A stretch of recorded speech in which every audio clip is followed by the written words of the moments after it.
Hello students, how are you all? I hope you all fine. So आज मैं आपको standard 5 subject EVS lesson number 2 की explanation बताऊंगी. Okay students, so lesson number 2 name is a snake charmer story. यहाँ पे एक snake charmers की story के बारे में, मतलब एक चार्मर्स होता है ना, उसकी स्टोरी के बारे में इसमें कहा है. जैसे कि एक सपेरे के बारे में इस लेसन में हमें बताया गया है. तो first is I am Aryanath. मैं आर्यनाथ हूँ. I can do something special which I am sure none of you can do. Do you know what? I can play the bean. You must be surprised. Yes, I can make snakes dance by playing the bean. I have learned this art from my family members. We people are known as Calbilias. तुम्हें जानकर हैरानी होगी कि मैं ऐसा कुछ कर सकता हूँ जो तुम में से शायद कोई भी नहीं कर सकता. ऐसा जानते हो कि मैं ऐसा क्या कर सकता हूँ? मैं बीन बजा सकता हूँ.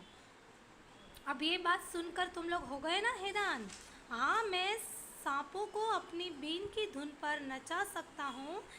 और कला मैंने अपने लोगों से सीखी, और ये कला उसने अपने लोगों से सीखी है. और उन लोगों को कालीबिया में उनके जो है, मतलब उसके लोगों को कालबेलिया कहते हैं. अब ये जो है ना, ये आर्यनाथ, वो क्या करता है, बीन बजाता है और सांपों को अपनी तरफ बुलाता है और उसकी धुन से उनको नचाता है, और इन लोगों को कालबेलिया कहते हैं. My grandfather Roshan Nathji was famous amongst our people. He could easily catch many poisonous snakes. He tells me many stories about his past. Come listen to his story in his own words. उनके जो दादाजी थे रोशन नाथ, वो उनकी जाति में सबसे मशहूर थे, और वो बहुत आसानी से खतरनाक और जहरीले सांपों को पकड़ लेते थे. और कितनी बार उन्होंने ये स्टोरी आर्यनाथ को सुनाई है, तो उनकी ये स्टोरी के बारे में हम आगे देखते हैं. Okay students, now next page.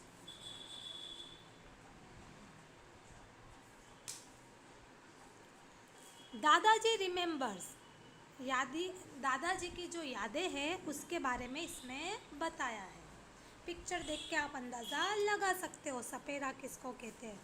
From the time of my grandfather and great grandfather we have always been saperas, मतलब स्नेक चार्मर्स. सपेरास को स्नेक चार्मर्स बोलते हैं. Snakes have been an important part of our life. We used to move from village to village carrying our snacks in bamboo baskets. देखो क्या होता है, उनके दादा और परदादा है सभी सपेरे थे. उनकी ज़िंदगी सांपों से ही जुड़ी थी, और कंधे पर कावड़ जैसी पिटारी लटकाए वो एक गांव से दूसरे गांव घूमते, और जहां भी जाते उनको देखकर लोगों की भीड़ इकट्ठी हो जाती थी. फिर वो लोग पिटारी में रखी बांस की टोकरी में से निकलते अपने प्यारे सांप को. फिर आप लोगों को पता है सपेरे लोग कैसे होते हैं, उनके पीछे एक कंधे पे एक बैग लटका हुआ होता है, और फिर जैसे ही वो ऐसे जाते थे ना, तो लोग एकदम सब जमा हो जाते थे उनको देखने के लिए. फिर वो ऐसे नीचे अपना सामान रख के अपने प्यारे से सांप को बीन बजाते हुए निकालते थे. Whenever we stopped in a village, a crowd would gather around us. We would then take out our snacks from our basket.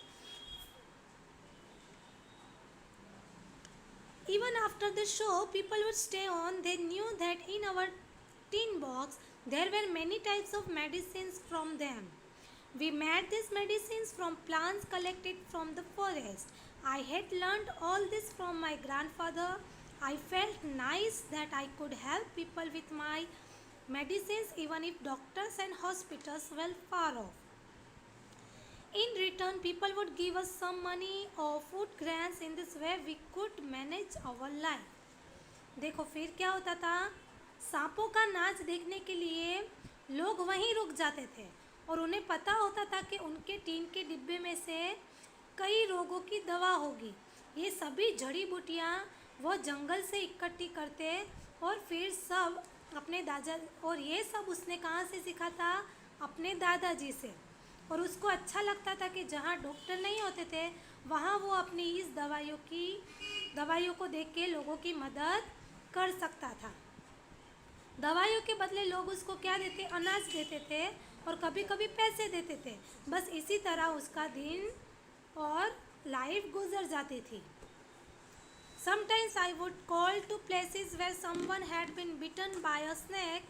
From the marks of the bite, I tried to find out which snake had bitten the person. I would then give a medicine for that. But I have not always been on time to help. As you know, some snake bites can even cause death on the spot, but most of the snakes are not poisonous. Sometimes, when some farmers would come running for help, shouting, "Snake, snake," I would catch that snake. देखो फिर क्या होता था? कई बार उसको ऐसा लगता था कि घरों में से उन जो सांप को ऐसे घरों में से बुलाया जाता था जहाँ किसी को सांप ने काटा हो या तो फिर सांप के डंक के निशान वहाँ रह गए हो, तो उसमें सांप के काटने की दवा देता था वो। और हमेशा समय पर नहीं पहुँच पाया है वो हमेशा समय पे नहीं पहुँच पाता था। जानते हो ना, कुछ सांप ऐसे भी होते हैं जिनके काटते ही जान चली जाती है, पर ज़्यादातर सांप जहरीले नहीं होते। कभी कभी जब कोई किसान सांप सांप चिल्लाता हुआ भागा आता, तब वह उसी सांप को पकड़ लेता था और आखिर में बचपन से ही उसको क्या था? सांप पकड़ने की उसको जानकारी थी। ओके स्टूडेंट्स, आज के लिए बस इतने 2 pages he. Thank you students, have a good day.